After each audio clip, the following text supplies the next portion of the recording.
Our gospel reading this morning comes from the book of Matthew, 13th chapter. It picks up right where we left off last week with the parable of the sower. So Jesus put before them another parable. He said, "The kingdom of heaven may be compared to someone who sowed good seed in his field. But while everyone was asleep, an enemy came and sowed weeds among the wheat. And then he went away. So when the plants came up and bore grain, then the weeds appeared as well. And the slaves of the householder came and said to him, 'Master, did you not sow good seeds in your field? Where then did these weeds come from?' He answered, 'An enemy has done this.' The slave said to him, 'Then do you want us to go and gather them?' But he replied, 'No, for in gathering the weeds, you would uproot the wheat along with them. Let both of them grow together until the harvest. And at harvest time I will tell you the reasons. Collect the weeds first and bind them in bundles to be burned, but gather the wheat into my barn.' Then he left the crowds and went into the house, and his disciples approached him, saying, 'Explain to us the parable of the weeds in the field.' Jesus answered, 'The one who sows the good seed is the Son of Man. The field is the world. The good seed are the children of the kingdom. The weeds are the children of the evil one. And the enemy who sowed them is the devil. The harvest is the end of the age, and the reapers are angels. Just as the weeds are collected and burned up with fire, so will it be at the end of the age. The Son of Man will send his angels, and they will collect out of his kingdom all causes of sin and all evildoers. And they will throw them into the furnace of fire, where there will be weeping and gnashing of teeth. Then the righteous will shine like the sun in the kingdom of their Father. Let anyone with ears listen." This is the good news, the gospel of the Lord. Thanks be to God. Anytime you go to the grocery store to get that week's haul of groceries, we do something in the produce section that we do almost nowhere else in the grocery store except for maybe the meat section. As we go in the produce section and we are looking at the apples and the oranges and the cantaloupe and the peppers and the potatoes, we pick them up one at a time and inspect them to see if they are good or not. We inspect them to see if they have blemishes, if they have wet spots or bad spots, and we've convinced ourselves that if they have any of those things, they are probably not good. Like if you picked up a potato in the shape of an S, you probably would put it back. Now, I'll cut you some slack because if you try to peel an S-shaped potato, it is not easy. But we do this. We go into the produce section and we look at the various produce and we sort whether it's good or bad based off of its exterior. And the ones that we consider or have convinced ourselves are bad, we put back. Which means that the people who come after us also put that produce back. It's estimated that 20% of all produce is thrown away because of its exterior. Because of it having blemishes or bad spots. Or blemishes on the peel that we're not even going to eat. That cantaloupe, you're going to peel the peel off. The potato, you're going to peel it off as well. We look at it and we've convinced ourselves whether it's good or bad based off of its exterior, even though on the inside it is still good and nutritious. So 1 in 5 fruits and vegetables are thrown away every year for the way that it looks. In our gospel story today, we get this parable, picking up from last week, with Jesus telling this parable of the weeds and the wheat. Maybe you've heard it called the parable of the wheat and the tares, but I like the alliteration of wheat and wheat. But in this story, Jesus tells this parable comparing the kingdom of heaven to a person who sows good seed in the field. However, while everyone is asleep, a bad person comes and sows seeds of weed. The people wake up the next day and have noticed this happen.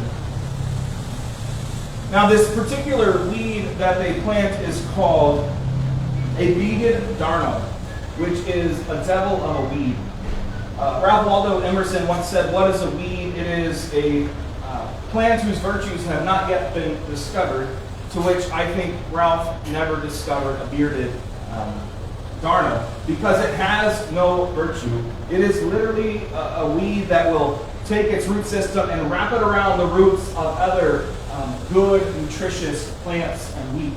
And it'll suck those nutrients away from the plant.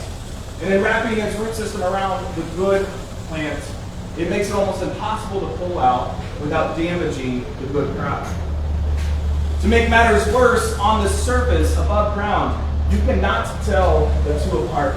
You can't tell the difference between the wheat and the weed. They look almost identical until they have matured and began to bloom. Seed continues to be this driving metaphor in this section of Matthew that we're in. Last week with the parable of the sower, and next week we'll get more seed talk with the parable of the mustard seed. But last week all of the seed was good seed sown by a good sower, where this week you get two different types of seeds sown by two polar opposite sowers. And as the folks, when they wake up in the morning, take notice of these weeds that begin to sprout, they instantly ask, "Can we go and pull them up?" Which is very similar to what we would do. If we spend all that time in the spring planting a luscious flower bed, the moment we see weeds begin to sprout up, we want to pull them, for we do not want them to get in the way of our lantanas and azaleas. And what are some of the things you plant at your house? Marigolds. Marigolds? I have no idea what that is. Marigolds? Yellow flower. Yellow flower. But you pull the weeds up. For you want your flower bed to look good. You want your flowers to be good. And so they ask, "Can we pull this stuff up?" And to the surprise of the listeners, he says, "No." Because remember, the bearded darnel looks almost identical to the wheat at sight. And this early in the game, there's danger of pulling the weeds without also pulling up the wheat. But then he takes it a step further, and it's even more surprising when he says, "Let them grow together. Be patient, for we cannot always tell internally what is good plant and what is not. Wait until the harvest until we can see which one is bearing good fruit." Which makes me wonder, how can you tell if a person is a wheat or a weed? How can you tell that they are good or bad? Maybe it's like the produce section, except you probably shouldn't pick them up, but maybe we inspect them externally to see their blemishes and their wet spots and their peculiar shapes and sizes. Like when I was in grade school, we would have, the fad was to wear the bracelet that said WWJD on it. Do you remember these? What would Jesus do? Which, if a person's wearing that bracelet, that probably means they're a follower of Jesus, which then maybe means that they are a good person. Maybe they are wheat. Or there's the popular song, "And they'll know we are Christians, buy our t-shirts, buy our t-shirts." Or you could fill in the blank. It could be bumper stickers. It could be our social media posts. We've done all the things. We wear the shirts. We have the bumper stickers. We post all the things. Surely that means we're a good person. What about churchgoers? Surely if you go to church, that means you are wheat. You are a good person. Except for Augustine of Hippo described the church as corpus permixtum. You're getting some Latin this morning. Corpus, say that after me. Corpus permixtum. If you're ever on a trivia show and you get that answer correct, you're welcome. But Augustine says that we are corpus permixtum, which means that each of us are both weed and wheat. We are a mixture of both.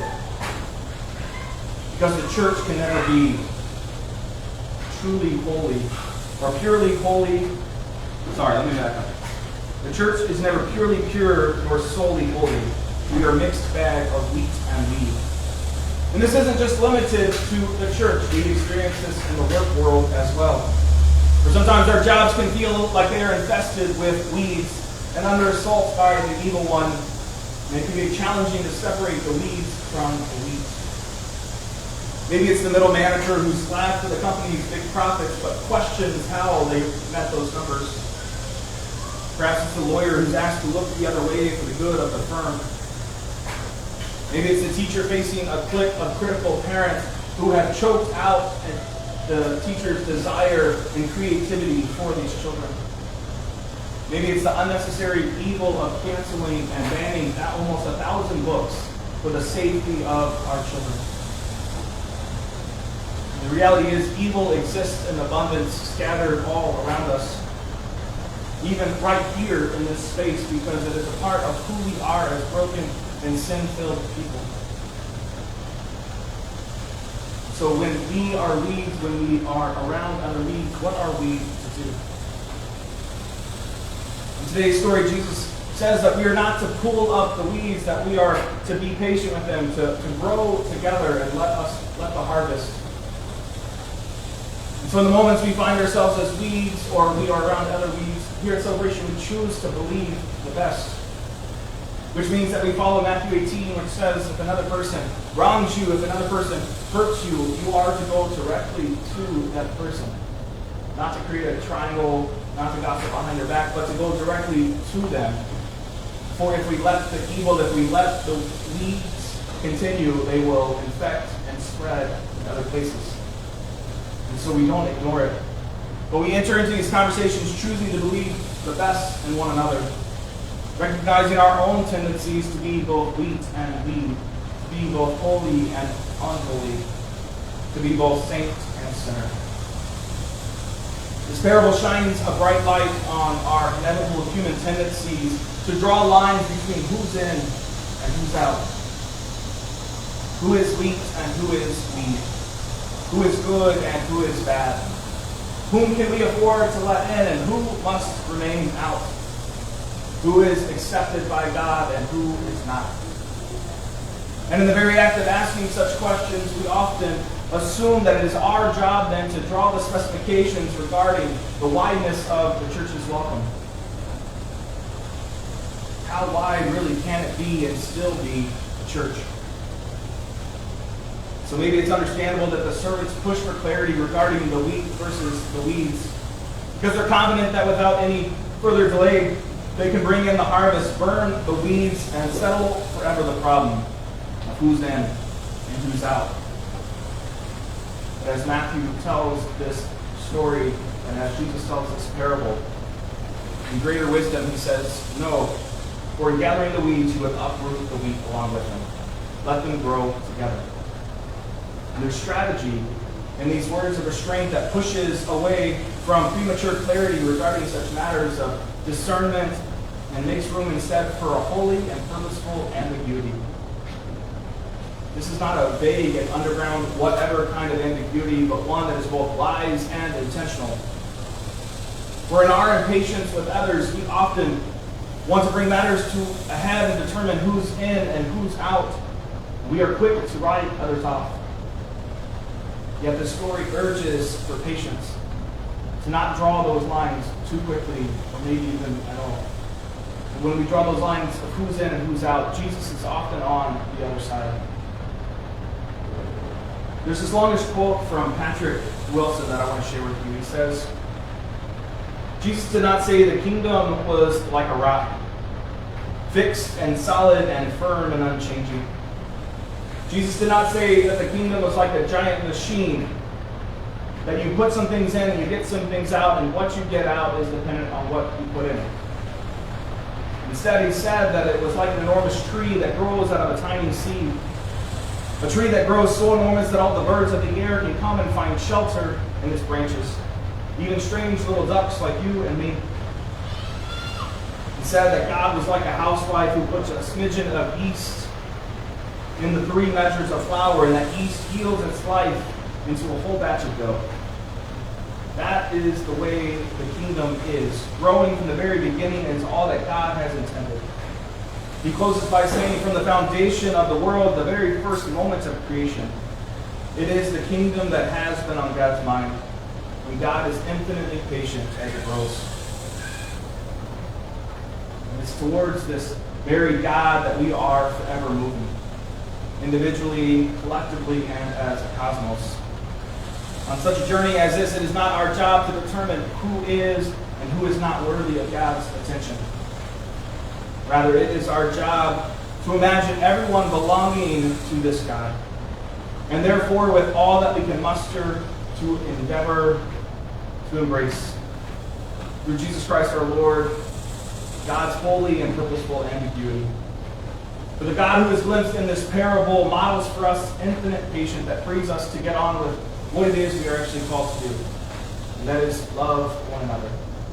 So let's try to finish that song that I butchered the lyrics earlier. Yes, they'll know we are Christians by our love, by our love. Yes, they'll know we are Christians by our love.